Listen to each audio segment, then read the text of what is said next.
ನಾಯಕರು ಮಹಾತ್ಮ ಗಾಂಧಿ ಅವರ ಹೆಸರನ್ನು ದುರುಪಯೋಗಪಡಿಸಿಕೊಂಡು ದೇಶವನ್ನು ದಯನೀಯ ಸ್ಥಿತಿಗೆ ತಂದಿದ್ದಾರೆ ಎಂದು ಮುಖ್ಯಮಂತ್ರಿ ಬಸವರಾಜ ಬೊಮ್ಮಾಯಿ ಹೇಳಿದ್ದಾರೆ ಎಂದು ಸುದ್ದಿಸಂಸ್ಥೆ ಎಎನ್ಐ ವರದಿ ಮಾಡಿದೆ. ಮಾಧ್ಯಮದವರೊಂದಿಗೆ ಮಾತನಾಡಿದ ಬೊಮ್ಮಾಯಿ, ಕಾಂಗ್ರೆಸ್ ಆಡಳಿತ ಅವಧಿಯಲ್ಲಿ ಪಿಎಸ್ಐ ನೇಮಕಾತಿ ಹಗರಣದಲ್ಲಿ ಡಿಐಜಿ ಭಾಗಿಯಾಗಿರುವುದು ಕಂಡುಬಂದಿದೆ. ಆದರೆ ಕಾಂಗ್ರೆಸ್ ಸರ್ಕಾರದ ಅವಧಿಯಲ್ಲಿ ಅಕ್ರಮಗಳ ಬಗ್ಗೆ ಕ್ರಮ ಕೈಗೊಳ್ಳುವಲ್ಲಿ ವಿಫಲರಾಗಿದ್ದರು. ಅವರು ಅವರನ್ನು ಪ್ರಶ್ನಿಸಲು ಅಥವಾ ಅಮಾನತು ಮಾಡಲು ಸಹ ಚಿಂತಿಸಿಲ್ಲ ಎಂದರು.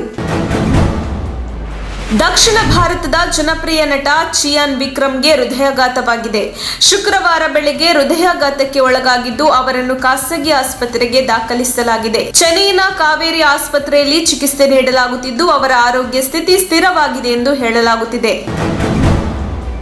ಕೇರಳ ರಾಜ್ಯದಲ್ಲಿ ಮುಂದಿನ 5 ದಿನಗಳ ಕಾಲ ಭಾರೀ ಮಳೆಯಾಗುವ ಸಾಧ್ಯತೆ ಇದೆ ಎಂದು ಹವಾಮಾನ ಇಲಾಖೆ ಮುನ್ಸೂಚನೆ ನೀಡಿರುವುದಾಗಿ ಕೇರಳದ ಮುಖ್ಯಮಂತ್ರಿ ಕಚೇರಿ ಮಾಹಿತಿ ನೀಡಿದೆ. ಕೇರಳ ರಾಜ್ಯದ ಕೊಲ್ಲಂ ಹಾಗೂ ತಿರುವನಂತಪುರಂ ಜಿಲ್ಲೆಗಳನ್ನು ಹೊರತುಪಡಿಸಿ ಉಳಿದ ಎಲ್ಲಾ ಜಿಲ್ಲೆಗಳಲ್ಲೂ ಗುಡುಗು ಸಹಿತ ಭಾರೀ ಮಳೆ ಅಬ್ಬರಿಸಲಿರುವ ಕಾರಣಕ್ಕೆ ಶುಕ್ರವಾರ ಹಾಗೂ ಶನಿವಾರ ಯೆಲ್ಲೋ ಅಲರ್ಟ್ ಎಚ್ಚರಿಕೆ ನೀಡಲಾಗಿದೆ. ಶಾಲಾ ಮಕ್ಕಳಿಗೆ ಶೂಸ್, ಸಾಕ್ಸ್ ಕೊಡಲು ಸರ್ಕಾರದ ಬಳಿ ಹಣವಿಲ್ಲದಿದ್ದರೆ ಕಾಂಗ್ರೆಸ್ ಪಕ್ಷ ರಾಜ್ಯದ ಜನರ ಬಳಿ ಭಿಕ್ಷೆ ಬೇಡಿ ಹಣ ಸಂಗ್ರಹಿಸಿ ನೀಡುತ್ತದೆ ಎಂದು ಕೆಪಿಸಿಸಿ ಅಧ್ಯಕ್ಷ ಡಿಕೆ ಶಿವಕುಮಾರ್ ಹೇಳಿದ್ದಾರೆ. ಕಾಂಗ್ರೆಸ್ ನೇತೃತ್ವದ ಯುಪಿಎ ಸರ್ಕಾರ ಸಿಎಸ್ಆರ್ ಜಾರಿಗೆ ತಂದಿದ್ದು ರಾಜ್ಯದ ಎಲ್ಲಾ ಸರ್ಕಾರಿ ಶಾಲಾ ಮಕ್ಕಳಿಗೆ ನಾವೇ ಶೂ ಹಾಗೂ ಸಾಕ್ಸ್ ಗಳನ್ನು ವಿತರಿಸುತ್ತೇವೆ. ಇದು ಕರ್ನಾಟಕದ ಸ್ವಾಭಿಮಾನ, ಗೌರವ ಹಾಗೂ ಮಕ್ಕಳ ಬದುಕಿನ ವಿಚಾರ. ಈ ಬಗ್ಗೆ ಕಾಂಗ್ರೆಸ್ ಪಕ್ಷ ಕಾರ್ಯಕ್ರಮ ರೂಪಿಸಲು ಸಿದ್ಧವಿದೆ ಎಂದು ಡಿಕೆ ಶಿವಕುಮಾರ್ ತಿಳಿಸಿದರು. ಕರ್ನಾಟಕದಲ್ಲಿ 2023ರ ವಿಧಾನಸಭಾ ಚುನಾವಣೆಗೆ ಕಾಂಗ್ರೆಸ್ ಪಕ್ಷ ಅಣಿಯಾಗುತ್ತಿದೆ.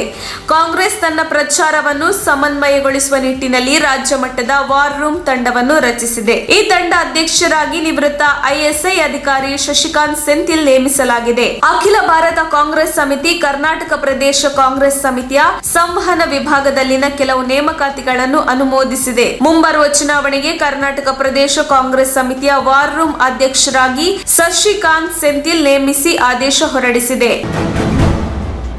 ದೇವನೂರು ಮಹಾದೇವ ಅವರ ಆರ್ಎಸ್ಎಸ್ ಆಳ ಮತ್ತು ಅಗಲ ಎನ್ನುವ ಕಿರು ಹೊತ್ತಿಗೆ ಪ್ರಕಟಿಸಿದ್ದು ಸದ್ಯ ಪಿಡಿಎಫ್ ಸೋಷಿಯಲ್ ಮೀಡಿಯಾದಲ್ಲಿ ವೈರಲ್ ಆಗಿದೆ. ಅಲ್ಲದೆ 4 ದಿನಗಳಲ್ಲಿ 9,000 ಪ್ರತಿಗಳ ಮಾರಾಟವಾಗುವ ಮೂಲಕ ದಾಖಲೆ ಬರೆದಿದೆ. ಪಠ್ಯಪುಸ್ತಕ ಪರಿಷ್ಕರಣೆ ವಿರುದ್ಧ ಸಿಡಿದೆದ್ದಿರುವ ಬಂಡಾಯ ಸಾಹಿತಿ ದೇವನೂರು ಮಹಾದೇವ ತಮ್ಮ ಪಠ್ಯ ಕೈಬಿಡುವಂತೆ ಸರ್ಕಾರಕ್ಕೆ 2 ಬಾರಿ ಪತ್ರ ಬರೆದಿದ್ದರು. ಅಲ್ಲದೆ ಪಠ್ಯ ಪರಿಷ್ಕರಣೆ ವಿರುದ್ಧದ ಪ್ರತಿಭಟನೆಯಲ್ಲಿ ಭಾಗಿಯಾಗಿದ್ದರು. ರಾಜ್ಯಸಭೆಯಲ್ಲಿ ಇಂದು ನೂತನ ರಾಜ್ಯಸಭಾ ಸದಸ್ಯರು ಪ್ರಮಾಣ ವಚನ ಸ್ವೀಕರಿಸಿದ್ದು, ನಟ ಜಗ್ಗೇಶ್ ಕನ್ನಡ ಭಾಷೆಯಲ್ಲಿ ಪ್ರಮಾಣ ವಚನ ಸ್ವೀಕರಿಸಿ ಎಲ್ಲರ ಗಮನ ಸೆಳೆದಿದ್ದಾರೆ. ದೆಹಲಿಯಲ್ಲಿ ಇಂದು ಕೇಂದ್ರ ವಿತ್ತ ಸಚಿವೆ ನಿರ್ಮಲಾ ಸೀತಾರಾಮ್, ಲೆಹರ್ ಸಿಂಗ್ ಹಾಗೂ ಜೈರಾಮ್ ರಮೇಶ್ ಪ್ರಮಾಣ ವಚನ ಸ್ವೀಕರಿಸಿದ್ದಾರೆ. ಉಪರಾಷ್ಟ್ರಪತಿ ವೆಂಕಯ್ಯ ನಾಯ್ಡು ಅವರಿದ್ದ ಪೀಠದ ಸಮ್ಮುಖದಲ್ಲಿ ಜಗ್ಗೇಶ್ ಪ್ರಮಾಣ ವಚನ ಸ್ವೀಕರಿಸಿದ್ದು, ರಾಘವೇಂದ್ರ ಸ್ವಾಮಿಗಳ ಹೆಸರಿನಲ್ಲಿ ಪ್ರಮಾಣ ವಚನ ಸ್ವೀಕಾರ ಮಾಡಿದ್ದಾರೆ.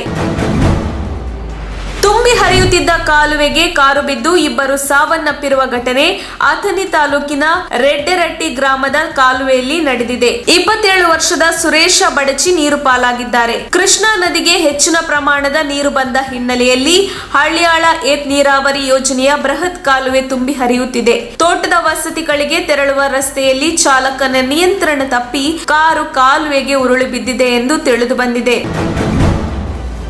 ಚಾಲಕನ ನಿಯಂತ್ರಣ ತಪ್ಪಿ ಕೆಎಸ್ಆರ್ಟಿಸಿ ಬಸ್ ಪಲ್ಟಿಯಾಗಿರುವ ಘಟನೆ ಧಾರವಾಡ ಜಿಲ್ಲೆಯ ಕಲಘಟಕಿ ತಾಲೂಕು ಜೋಡಳ್ಳಿ ಬಳಿ ನಡೆದಿದೆ. ಕಲಘಟಕಿಯಿಂದ ಧಾರವಾಡಕ್ಕೆ ಹೊರಟಿದ್ದ ಬಸ್ ಜೋಡಳ್ಳಿ ಗ್ರಾಮದ ಬಳಿ ಸ್ಟೇರಿಂಗ್ ರಾಡ್ ಕಟ್ ಆಗಿ ಪಲ್ಟಿಯಾಗಿದೆ.